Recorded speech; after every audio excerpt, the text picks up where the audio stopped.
ফাতাআররাজু লাহা, এই বিশেষ সময়গুলোতে আল্লাহ পাক রব্বুল আলামিনের কাছে নিজেকে পেশ করা দরকার। আল্লাহ, আমার মতো অভাগার কেউ নাই, আমার মতো গুনাহগার আর কেউ নাই। রোজ সব আন্দার মাসি বুদায়ে, রোজ সব আন্দার মাসি বুদায়ে, গাফেল আজ আমরো নওয়াহি বুদায়ে, বেগুনা না গুজশত পর মা সাতে, বাহুজুরে দিল না করদাম তাআতে। ইয়া আল্লাহ, সারা জীবন নামাজ পড়লাম, একটা নামাজও তো আপনার সামনে দেখানোর মতো নাই। আয় আল্লাহ, আপনার কত হুকুমের অবাধ্য হইলাম গো আল্লাহ। আয় আল্লাহ, আপনি চাইলে মুহূর্তের মধ্যে আমাকে আযাব দিয়ে শেষ করে দিতে পারতেন। ইয়া আল্লাহ, আজও পর্যন্ত আপনি আমাকে সুযোগ দান করেছেন আল্লাহ। এই রহমত, সাধারণ ক্ষমা যখন আপনার চলে আল্লাহ, আপনার রহমত যখন প্রবাহিত হইতে থাকে, এই টাইমে আপনি কত বান্দাদেরকে মাফ করে দিবেন আল্লাহ। মেহেরবানি করে আমি গুনাহগারকেও আপনি মাফ করে দেন আল্লাহ সুবহানাহু ওয়া তাআলা, তখন ওই বান্দাকে মাফ করে দিবেন। বলেন সুবহানাল্লাহ। এই জন্য লাইলাতুন নিসফি মিন শাবান, শবে বরাতের রাত, আমরা যে এটাকে শবে বরাত বলি, এর কারণ হলো আমাদের আল্লাহ সুবহানাহু ওয়া তাআলা কোরআনে হাকিমে বলেন, ওয়াযাক্কির ফাইন্নায যিকরা তানফাউল মুমিনিন। নবীজিকে আল্লাহ বলেন, ও নবী, আপনি নসিহত করেন, আপনি উপদেশ দিতে থাকেন। উপদেশ অবশ্যই ঈমানদারদের উপকার করবে। এই কথাটা কার? আল্লাহ। আল্লাহর কথার মধ্যে কোনো সন্দেহ নাই। তাহলে এই আয়াত থেকে বোঝা গেল, নসিহত এবং উপদেশ, ওয়াজ, বয়ান, এগুলো মানেই হলো এমন জিনিস যার দ্বারা ঈমানদারের উপকার হবে। আর আমাদের একটা কথা আছে, পাগলেও নিজের উপকার বুঝে, আছে না নাই? সুতরাং এখন যদি কোনো নসিহতের দ্বারা আমার উপকার না হয়, তো বুঝতে হবে এটা আমার সমস্যা। ঠিক না বে ঠিক? জ্বরের ট্যাবলেটের কাজ হলো জ্বর সারা। এখন যদি কোনো ট্যাবলেট ঠিক, সব ঠিক, কিন্তু জ্বর সারে না, তাহলে এটা রোগীর সমস্যা। বাস্তব না অবাস্তব? সুতরাং নসিহত, দ্বীনি কথাবার্তা, এগুলো আল্লাহর পক্ষ থেকে বহুত বড় এক নেয়ামত, বহুত বড় নেয়ামত। নেয়ামতের কদর করা চাই। প্রতি শুক্রবার কথা হয়, প্রতিদিন কথা হয়। কোরআনের আয়াতের অর্থ যারা কিছু কিছু বুঝেন, বা ধর্মীয় বই পুস্তক যারা লেখাপড়া করেন, আলেম ওলামাদের কথাবার্তা যারা শুনেন, এগুলো আল্লাহর পক্ষ থেকে নেয়ামত। এগুলোকে আযাব মনে না করা চাই। কেউ কেউ আছে এগুলোকে আযাব মনে করে, কষ্ট মনে করে, আছে না নাই? এগুলোকে আযাব মনে না করে নেয়ামত মনে করে, গনিমত মনে করা চাই। আল্লাহ আমাদের সকলকে বুঝার তৌফিক দান করেন। নির্বাচনী হাওয়া বইতেছে, নির্বাচনী হাওয়ায় আমরা শবে বরাতের কথা ভুলেই গেছি। বাস্তব না অবাস্তব? আজকে হলো 1447 হিজরির শাবান মাসের 10 তারিখ। শাবান মাসের 14 তারিখ দিবাগত রাত্রে শবে বরাত। নির্বাচনী হাওয়ায় শবে বরাতের আলোচনা নাই, একদিকে আসলে আরেক দিক থাকে না। অথচ ইমানদার বান্দার অবস্থা হলো, দুনিয়াতে থাকবে কিন্তু দিলটা থাকবে আখেরাতের সাথে লাগা। ঠিক না বে ঠিক? দুনিয়া মে হো দুনিয়া কা তলবগার নেহি হো, दुनिया में हो दुनिया का तलबगार नहीं हो, बाजार से गुजर हो खरीदार नहीं हो। দুনিয়ার বাজার দিয়ে অতিবাহিত হবে, কিন্তু খেয়াল এবং চিন্তা চেতনা সব থাকবে আখেরাত। কথাবার্তা বললে আছে না, কিছু মানুষ বলে খালি আসমানের উপরের কথা আর জমিনের নিচের কথা, এটাই তো আসল। হ্যাঁ, আসমানের উপরের কথা আর জমিনের নিচের কথাই তো কি আসল। ওইটা ঠিক হইলে মাঝখানটা এমনি ঠিক হয়ে যাবে। আসমানের উপরেরটা ঠিক হইলে আর জমিনের নিচেরটা ঠিক হইলে মাঝখানেরটা নিজে নিজেই কি হয়ে যায়, ঠিক হয়ে যায়। এজন্য আল্লাহর ডান্ডা দিয়া মানুষ সোজা করা এটা আল্লাহর নিয়ম না। আল্লাহর নিয়ম হলো তাকওয়া অন্তরে ঢুকানোর মাধ্যমে মানুষকে। তাকওয়া যখন অন্তরে আসে তখন প্রকাশ্য আর অপ্রকাশ্য নাই, বান্দা অপরাধ থেকে নিজে নিজেই বাঁচবে। তাকওয়া যখন অন্তরে আসবে তখন দিন আর রাত্র নাই, বান্দা নিজে নিজেই অপরাধ থেকে বাঁচবে। আর অপরাধ থেকে বাঁচার জন্য প্রশাসনের যেই ব্যবস্থা, এগুলো হলো সব ফর্মালিটি।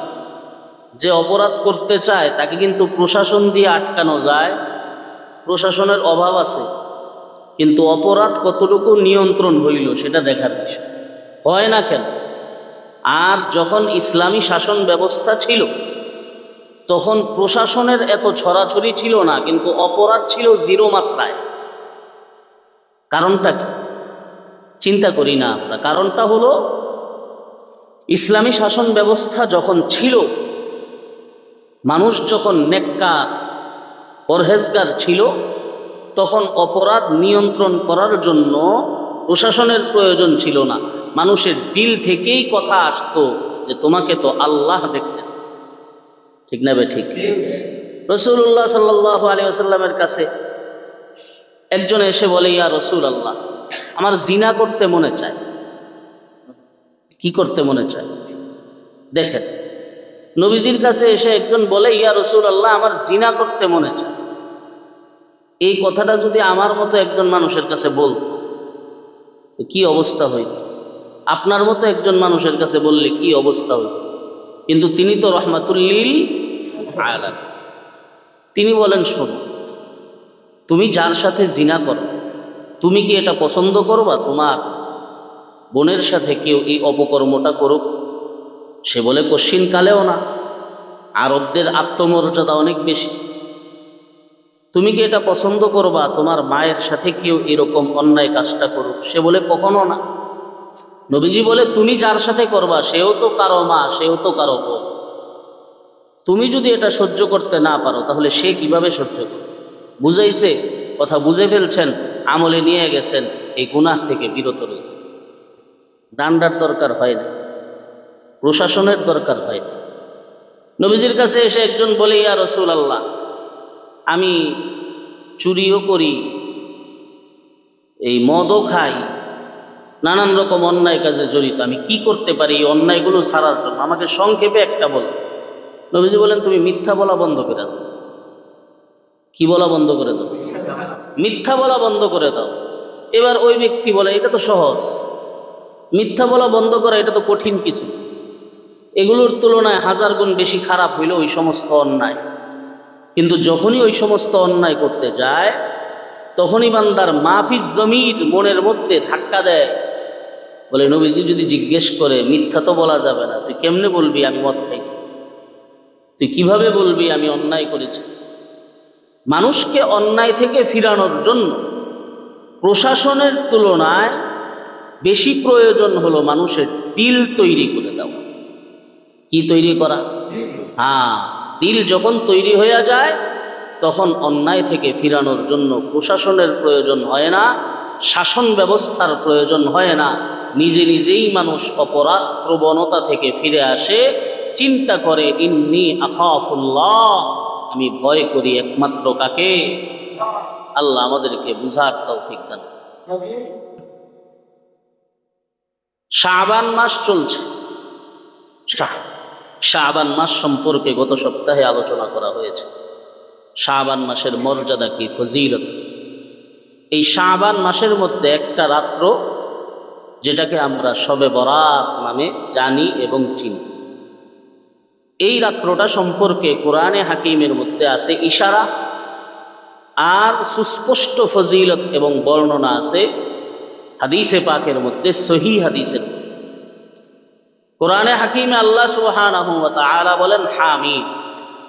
সূরা দুখানের শুরুর দিকে আল্লাহ বলেন হামিম ওয়াল কিতাবিল মুবিন, ইন্না আনজালনাহু ফি লাইলাতিন মুবারাকাতিন ইন্না কুন্না মুনজিরিন ফিহা ইউফরাকু কুল্লু আমরিন হাকীম আমরাম মিন ইনদিনা ইন্না কুন্না মুরসিলিন রাহমাতাম মির রাব্বিকা ইন্নাহু হুয়াস সামিউল আলীম। আল্লাহ বলেন, হামিম ওয়াল কিতাবিল মুবিন, কসম সুস্পষ্ট কিতাবের।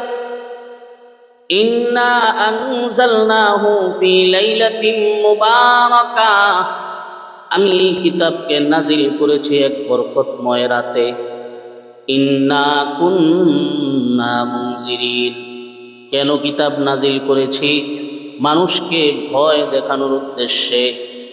ফিহা ইউফরাকু কুল্লু আমরিন হাকিম, এই রাতের মধ্যে সব গুরুত্বপূর্ণ বিষয়ের ফায়সালা হয়।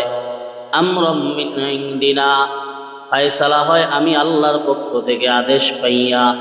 ইন্না কুন্না মুরসিলিন, এই কারণেই আমি রসুল প্রেরণ করি। কেন? রাহমাতাম মিন ইনদিনা, আমার পক্ষ থেকে দয়া করার জন্য। ইন্নাহু হুয়াস সামিউল আলীম, নিশ্চয়ই আল্লাহ সব কিছু দেখেন আর সব কিছু জানেন। এই আয়াতগুলোর তাফসীরের মধ্যে মুফাসসিরিনে কেরাম বলেন, এই আয়াতের মধ্যে যে বলা হইল এক বরকতময় রাতে কোরআন নাজিল করা হয়েছে, এই বরকতময় রাতের দ্বারা কি উদ্দেশ্য? অন্য আয়াতের দিকে তাকাইলে দেখা যায় আল্লাহ নাজিল করেছেন কোরআনে হাকিমকে লাইলাতুল কদরে। কোথায়? সূরা কদর আছে না? ইন্না আনজালনাহু ফি লাইলাতিল কদরি ওয়া মা আদরাকা মা লাইলাতুল কদরি লাইলাতুল কদরি খায়রুম মিন আলফি শাহর। কোরআনে হাকিম নাজিল করা হয়েছে লাইলাতুল কদরের। এই দিক থেকে তাকায়া অধিকাংশ মুফাসসিরিনে কেরাম বলেন, এই আয়াতে যেই রাত্রের কথা বলা হয়েছে ওই রাতের দ্বারা উদ্দেশ্য হলো লাইলাতুল কদর। কিন্তু কতক মুফাসসিরিনে কেরাম সাহাবায়ে কেরামের বরাতেই বলেছেন এই রাতের দ্বারা উদ্দেশ্য হলো লাইলাতুন নিসফি মিন শাবান, তথা শাবানের মধ্য রজনী, যেটাকে আমরা শবে বরাত নামে চিনি। তাহলে এই রাত্র সম্পর্কে লাইলাতিন মুবারাকা সূরা দুখানের মধ্যে যেই বরকতময় রাতের কথা বলা হয়েছে, এই বরকতময় রাতের দ্বারা কোন রাত্র উদ্দেশ্য? কয় মত? দুই মত। কয় মত? কেউ বলেন লাইলাতুল কদর, কেউ বলেন লাইলাতুল বারাআ বা লাইলাতুন নিসফি মিন শাবান। উভয় দিকেই মত আছে। এবার আসেন হাদিসের মধ্যে যাই। সহিহ ইবনে হিব্বান সহ বিভিন্ন হাদিসের কিতাবের মধ্যে আছে, বর্ণনাকারী সাহাবী হযরত মুআজ বিন জাবাল রাদিয়াল্লাহু তাআলা আনহু। হযরত মুআজ বিন জাবাল রাদিয়াল্লাহু তাআলা আনহু বলেন, ক্বালা রাসূলুল্লাহ সাল্লাল্লাহু আলাইহি ওয়াসাল্লাম, ইয়াত্তালিউল্লাহু আযজা ওয়া জাল্লা ইলা খালকিহি লাইলাতান নিসফি মিন শাবান। আল্লাহ সুবহানাহু ওয়া তাআলা শাবানের মধ্য রজনী তথা শাবান মাসের 14 তারিখ দিবাগত রাতে ইয়াত্তালিউল্লাহু ইলা খালকিহি, আল্লাহ তার বান্দাদের প্রতি বিশেষ রহমত নাজিল করে। ফায়াগফিরু লিজামিই খালকিহি, আল্লাহ সুবহানাহু ওয়া তাআলা যখন বান্দাদের উপর রহমত করেন তখন সমস্ত মানুষদেরকে আল্লাহ ক্ষমা করে দেন। বলেন সুবহান। এই কথাটাই রাসূলুল্লাহ সাল্লাল্লাহু আলাইহি ওয়া আলিহি ওয়াসাল্লাম হাদিসের মধ্যে বলেন, ইন্না লিল্লাহি তাআলা ফি আইয়ামি তাহরিকুম নাফাহাত।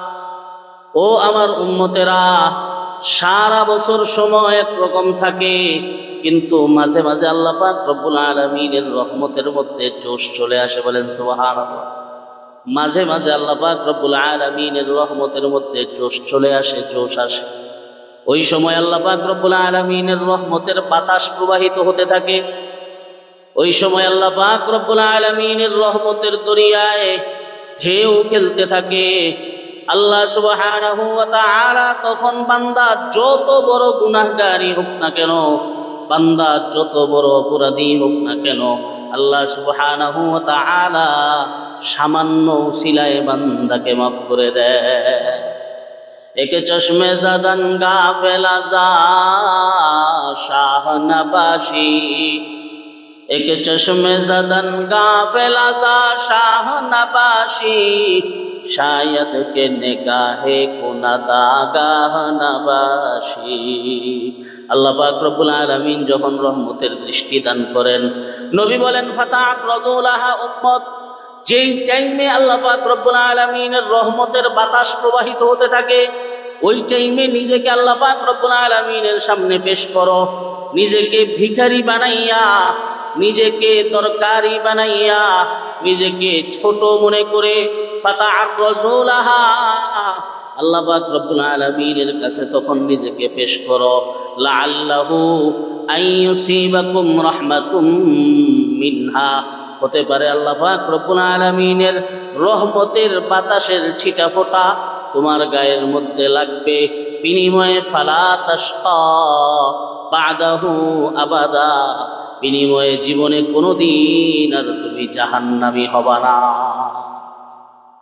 আল্লাহ সুবহানাহু ওয়া তাআলা এই উম্মতকে মহাব্বত করেন, ভালোবাসেন। এই উম্মতকে যত বেশি মহাব্বত করেন তত মহাব্বত দুনিয়ার কোনো উম্মতকে আল্লাহ করেন নাই। এই জন্য এই উম্মতের দায়িত্ব অন্যান্য উম্মতের চেয়ে বেশি, কিন্তু হায়াত অন্যান্য উম্মতের চেয়ে কম। ঠিক না বে ঠিক? অন্যান্য আম্বিয়া কেরামের হায়াত, হযরত আদম আলা নবিয়িনা ওয়া আলাইহিস সালাম কত শত বছর বাচ্চা। হযরত নূহ আলাইহিস সালামের ব্যাপারে তো আছেই, ফালাবিথা ফিহিম আলফা সানাতিন ইল্লা 50 আমা, উনি 950 বছর পর্যন্ত দাওয়াতেরই কাজ করছে। কত বছর পর্যন্ত? 950 বছর পর্যন্ত দাওয়াতেরই কাজ করছে। কোন নবী 700 বছর বাঁচছেন, তার উম্মতদেরও এই দশা। কিন্তু আমাদের নবী সাল্লাল্লাহু আলাইহি ওয়া আলিহি ওয়াসাল্লাম হায়াত পাইছেন 63 বছর। কয় বছর? আর আমাদের নবীর উম্মতের হায়াত আমারু উম্মতি মা বাইনা 60 ইলা 70। নবীজি বলেন আমার উম্মতের গড় পর্তা হায়াত 60 থেকে 70। আমার উম্মতের গড় পর্তা হায়াত। আল্লাহ সুবহানাহু ওয়া তাআলার কুদরত দেখেন, এই উম্মতের হায়াত কম কিন্তু মর্যাদা বেশি। সুবহানাল্লাহ। এই উম্মতের হায়াত কম কিন্তু কি বেশি? আচ্ছা, হায়াত যদি কম হয় তাহলে আমল কম হবে না? কথা বলেন। হায়াত যদি কম হয় আমলের পরিমাণও তো কি হবে? কম হবে। তো আমলের পরিমাণ যদি কম হয় তো আগের উম্মতের আমলের পরিমাণ বেশি, এই উম্মতের আমলের পরিমাণ কম, তো শ্রেষ্ঠত্ব কিভাবে? আল্লাহ বলেন আগের উম্মতের কোয়ান্টিটি বেশি, এই উম্মতের কোয়ালিটি বেশি। কোয়ান্টিটি আর কোয়ালিটির মধ্যে পার্থক্য আছে না? না। এক হলো পরিমাণ আর এক হলো মান। এক হলো পরিমাণ আর এক হলো কি? মনে রাখবেন, পরিমাণের দাম নাই, মানের দাম। হ্যাঁ, পরিমাণের দাম নাই, আল্লাহর কাছে পরিমাণের দাম নাই, আল্লাহর কাছে মানের দাম। মান, জিনিসের মান কত? মান যদি ভালো হয় তো একজন আবু বকর হইলেই চলে, বেশি লাগে না। মান যদি ভালো হয় তো একজন ওমরে ফারুক হইলেই চলে, বেশি।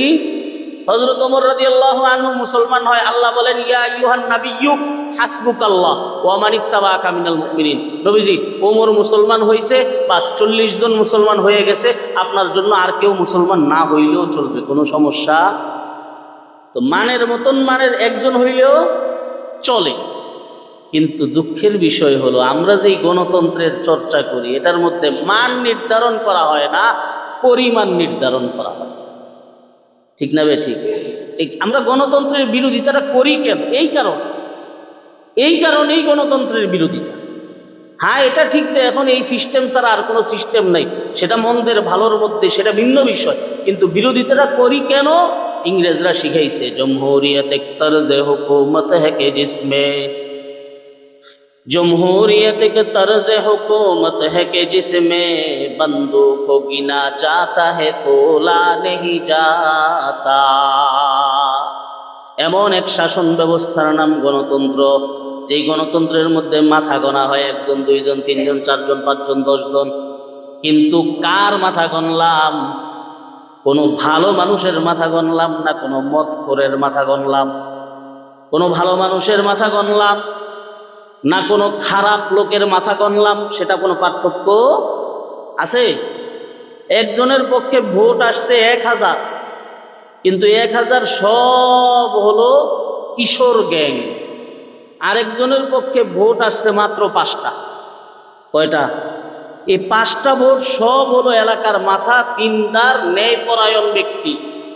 গণতন্ত্র বলবে কোন দিকে যাইতে? এই 1000-এর দিকে যাই, পরিমাণের দিকে যাই। আর ইসলাম বলবে না, পরিমাণের দিকে যাওয়া যাবে না, মানের দিকে তাকাও। যারা তার পক্ষে কথা বলেছে তাদের অবস্থা দেখো তারা কেন। এটাই হলো ইসলাম এবং গণতন্ত্রের মধ্যে পার্থক্য। এটাই হলো ইসলাম এবং গণতন্ত্রের মধ্যে পার্থক্য। এই পার্থক্য করছেন স্বয়ং আল্লাহ। আল্লাহ সুবহানাহু ওয়া তাআলা বলেন, আমার হাবিবের উম্মতের আগের উম্মত যারা, তাদের পরিমাণ বেশি, মান কম। আর আমার হাবিবের উম্মত যারা, তাদের পরিমাণ কম কিন্তু মান বেশি। সুবহানাল্লাহ। দেখছেন আল্লাহ পাক রব্বুল আলামিন কিভাবে মানুষকে বুঝাইছেন। কোরআনে হাকিমে আল্লাহ বলেন, ও নবী, অনেকের কথা আপনার শুনতে হবে, ব্যাপারটা কিন্তু এরকম। ওয়া ইন তুতি আকসারা মান ফিল আরদি লিউদিল্লুকা আন সাবিলিল্লাহ। আপনি যদি অধিকাংশ মানুষের কথা শুনেন, তাহলে দেখবেন আপনি সঠিক রাস্তায় থাকতে আপনার কষ্ট হয়ে যায়। অধিকাংশ মানুষের কথা না শুনে যাদের কথা শুনতে হয় তাদের মান নির্ধারণ করে। এই উম্মতের হায়াত পরিমাণ কম কিন্তু মান বেশি। মান বেশি হওয়ার কারণে আল্লাহর ফায়সালা, ইন্নাল জান্নাতা হুররিমাত আলাল আমবিয়াই হাত্তা আদখুলাহা।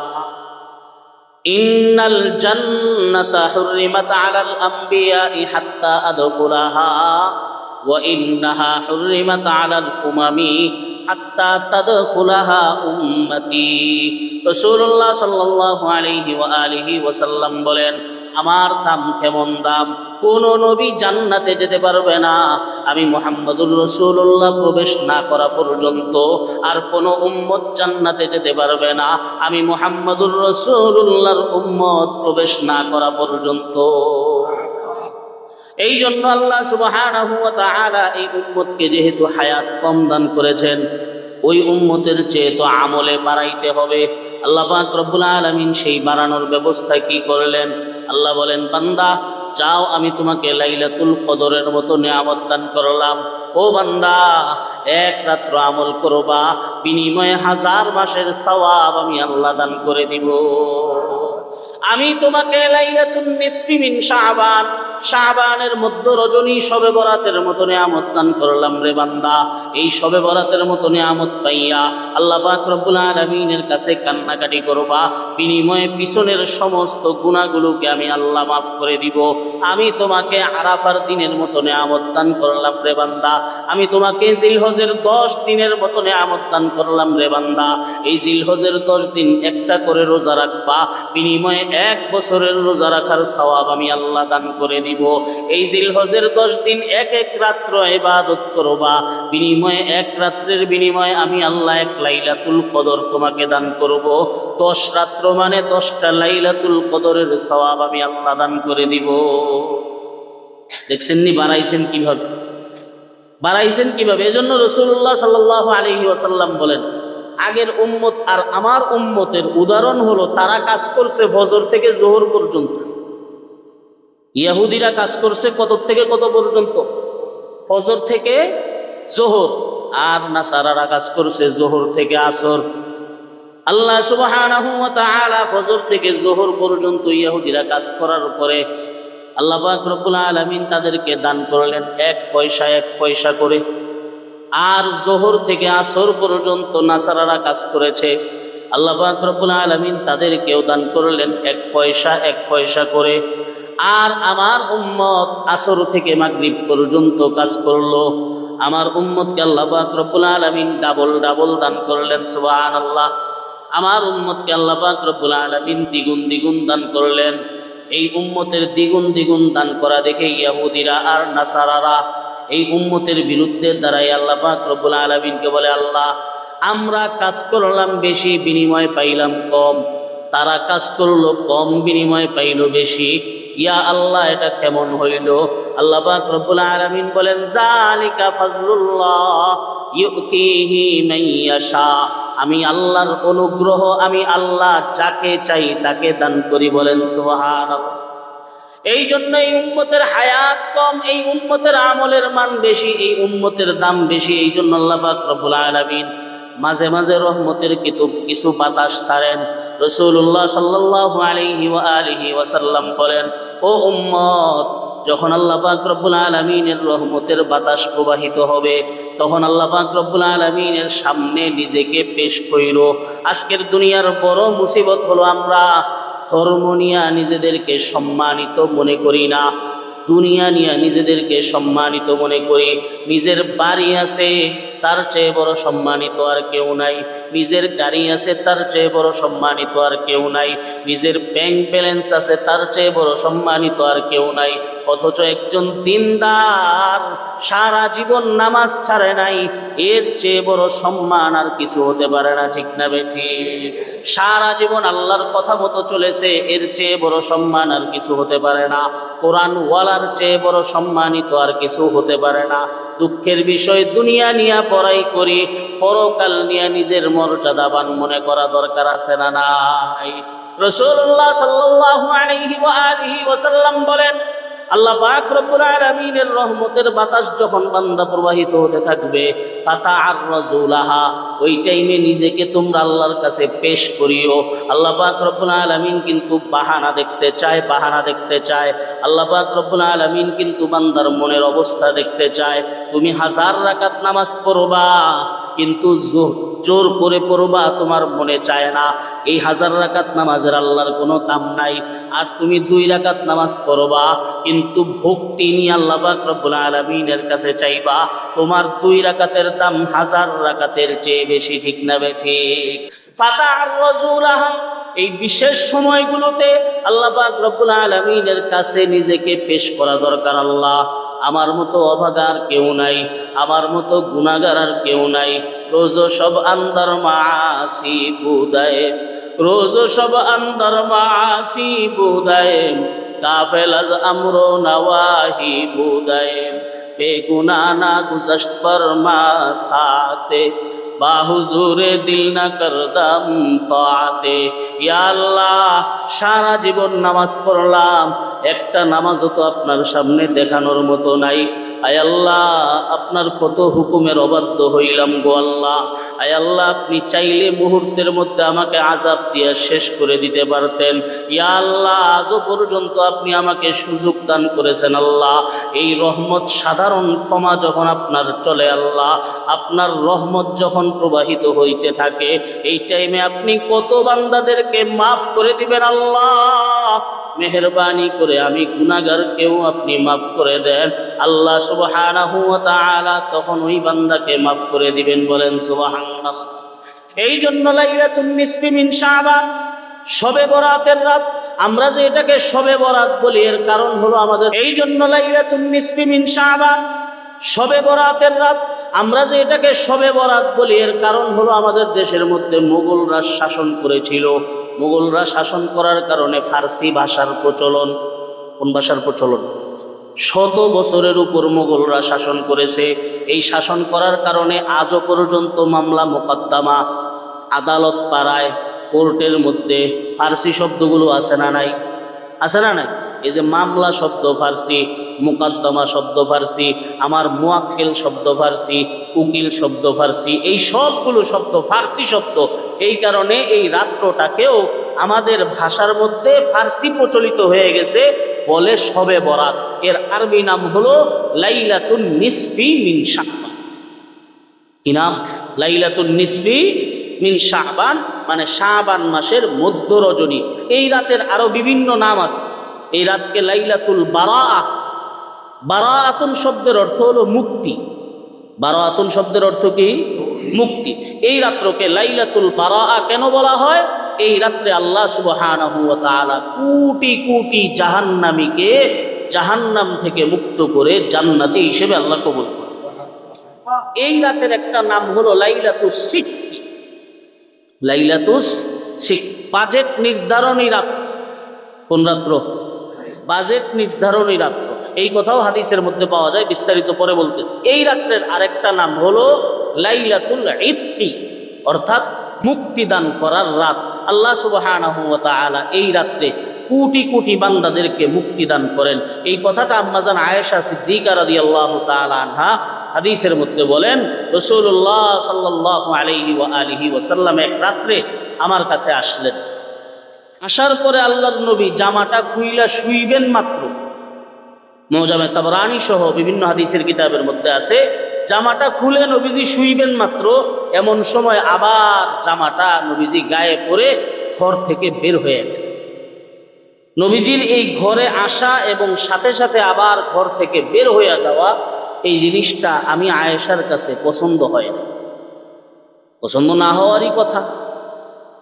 আমি নবীজিকে কিছুক্ষণ আমি অপেক্ষা করলাম। অপেক্ষা করার পরে ফাআখাযাতনি গায়রাতুন শাদীদা, আত্মমর্যাদা আমার ভিতরে উস্কে উঠছে যে কি কাজটা হইল এটা। নবীজি আসলেন, জামাটা খুললেন, আবার জামা পরে চলে গেলেন, ব্যাপারটা কি? হুজুরকে তালাশ করি।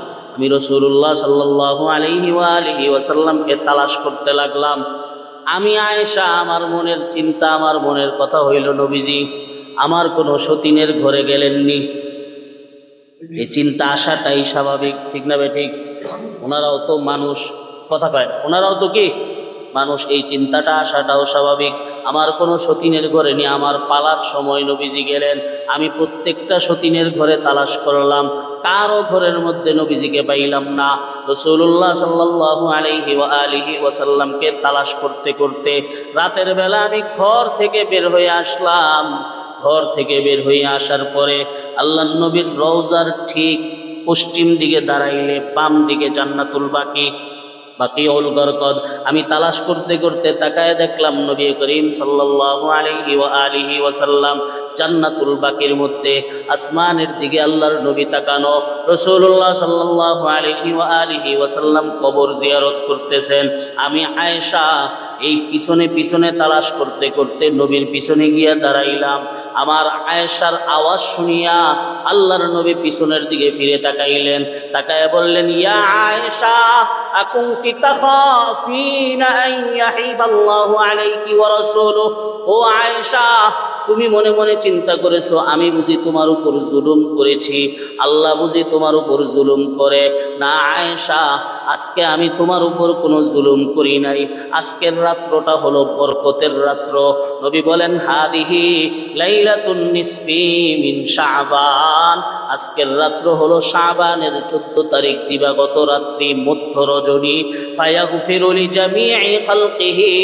আল্লাহ সুবহানাহু ওয়া তাআলা আজকের রাতে তার সমস্ত মাখলুককে মাফ করে দেন, বলেন সুবহানাল্লাহ।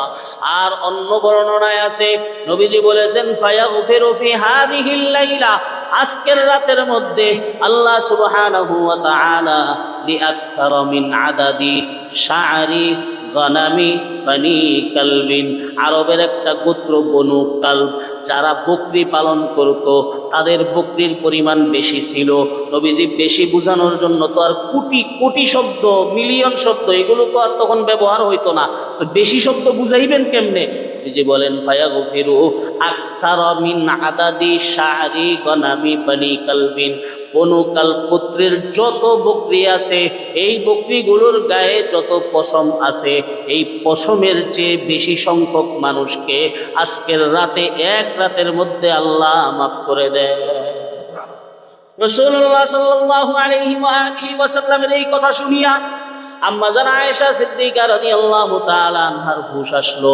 আম্মাজান আয়েশা রাদিয়াল্লাহু তাআলা আনহা আবার ঘরের মধ্যে চলে আসলেন। কিছুক্ষণ পর রাসূলুল্লাহ সাল্লাল্লাহু আলাইহি ওয়া আলিহি ওয়াসাল্লাম আসলেন।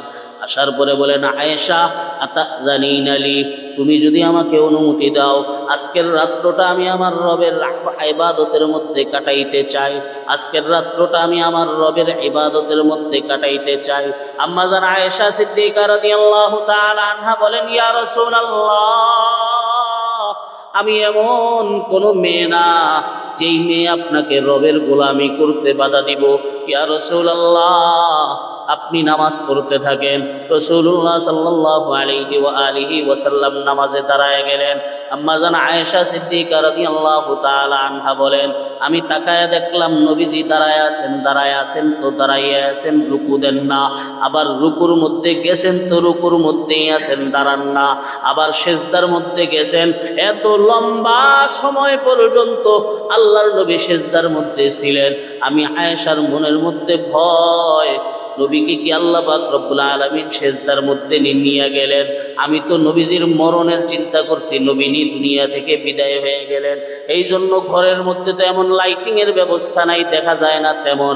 আমি আয়েশা তালাশ করতে করতে হাত দিয়ে তালাশ করতেছি নবীজির কি অবস্থা। এমন সময় নবীর পায়ের মধ্যে আমি আয়েশার হাত লাগলো। হাত লাগা মাত্র রাসূলুল্লাহ সাল্লাল্লাহু আলাইহি ওয়াসাল্লাম পাকে নাড়া দিলেন। আমি মনে মনে আলহামদুলিল্লাহ বললাম, আল্লাহর প্রশংসা, এখনো পর্যন্ত নবীজি জীবিত আছেন। রাসূলুল্লাহ সাল্লাল্লাহু আলাইহি ওয়া আলিহি ওয়াসাল্লামকে দেখলাম সিজদা অবস্থায় আল্লাহর নবী একটা দোয়া পড়তেছেন, আল্লাহুম্মা ইন্নী আউযু বিরিদাকা মিন সাখাতিকা ওয়া বিআফওয়িকা মিন উকুবাতিকা লা উহসি সানাআন আলাইকা আনতা কামা আথনাইতা আলা নাফসিকা। রাসূলুল্লাহ সাল্লাল্লাহু আলাইহি ওয়াসাল্লাম দোয়া করতেছেন, ইয়া আল্লাহ, আপনার ক্ষমার মাধ্যমে আপনার আযাব থেকে পানাহ চাই, আপনার দয়ার মাধ্যমে আপনার গজব থেকে পানাহ চাই, আপনার সন্তুষ্টির মাধ্যমে আপনার অসন্তুষ্টি থেকে পানাহ চাই। লা উহসি সানাআন আলাইকা আনতা কামা আথনাইতা আলা নাফসিকা। ইয়া আল্লাহ, যেমন প্রশংসা আপনি আপনার করেছেন, এমন প্রশংসা দুনিয়ার কেউ আর করতে পারবে না। এইভাবে নবীজি সিজদার মধ্যে দোয়া করলেন। নামাজ শেষ করার পরে আমি আয়েশা নবীজির সেই দোয়াটা বারবার বলতেছিলাম, আল্লাহুম্মা ইন্নী আউযু বিরিদাকা মিন সাখাতিকা ওয়া বিমুআফাতিকা মিন উকুবাতিকা ওয়া বিরিদাকা ওয়া বিআফবিকা মিন আযাবিকা লা উহসি সানাআন আলাইকা আনতা কামা আথনাইতা আলা নাফসিক। আমার মুখের মধ্যে বিড়বিড় বিড়বিড় শব্দ দেখিয়া নবীজি বলেন, আয়েশা, শিখছনি তুমি দোয়াটা? আম্মা জান আয়েশা বলেন, ইয়া রাসূলুল্লাহ, হ্যাঁ, আমি দোয়াটা শিখতে পেরেছি। নবীজি বলেন, আয়েশা, নিজেও শিখো, অন্যকেও শিখাইবা, কারণ এই দোয়াটা জিবরাইল আমাকে শিখাইছেন, আর জিবরাইলকে শিখাইছেন স্বয়ং আল্লাহ।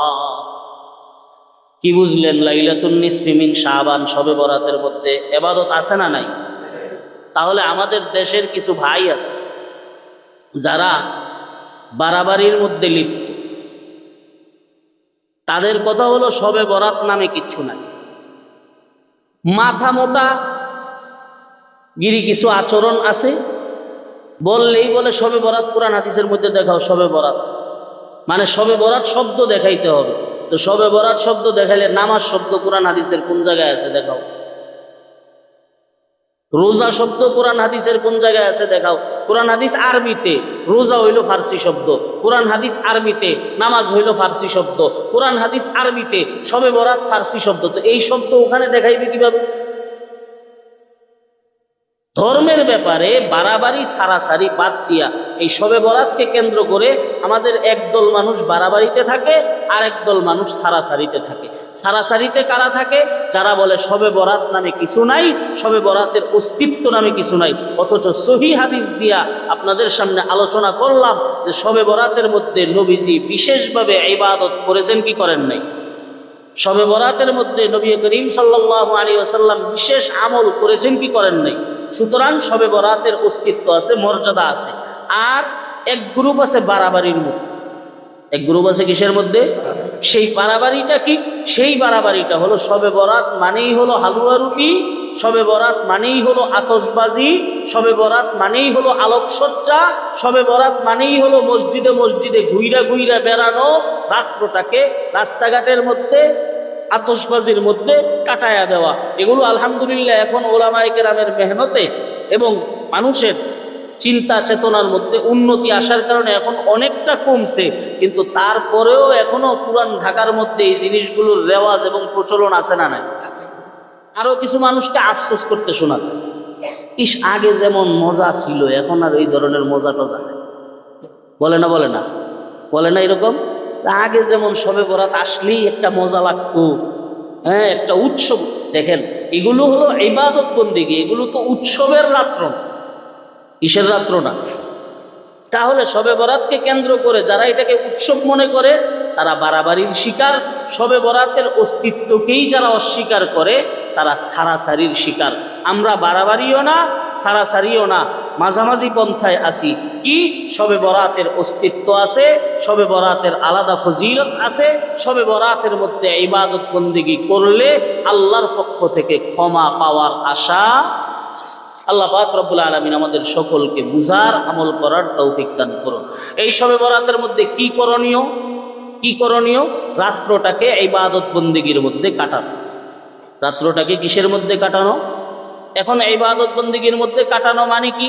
আপনি সব রকম ইবাদত করেন, কিছু জিকির আজকার করেন, কিছু তাসবিহ পড়েন, কিছু দান সদকা করেন, কোরআনে হাকিম থেকে একটু তেলাওয়াত করেন, একটু বেশি সময় নফল নামাজ একটু বেশি পড়েন, সালাতুত তাসবিহের নামাজ পড়তে পারেন, যে কোনো আপনার পিছনের যদি কাজা থাকে সেই কাজাগুলোকে আদায় করতে পারেন, সব রকম ইবাদত মিলায়া। কারণ মানুষ কিন্তু এক অবস্থার উপর থাকে না, মানুষের রুচি এক অবস্থার উপর দীর্ঘ সময় মানুষ থাকতে পারে না। এই জন্য বৈচিত্র্যের সাথে কিছুক্ষণ এই আমল কিছুক্ষণ সেই আমল, যতটুকু সম্ভব হয় ততটুকু সময় আমলের মধ্যে কাটানো।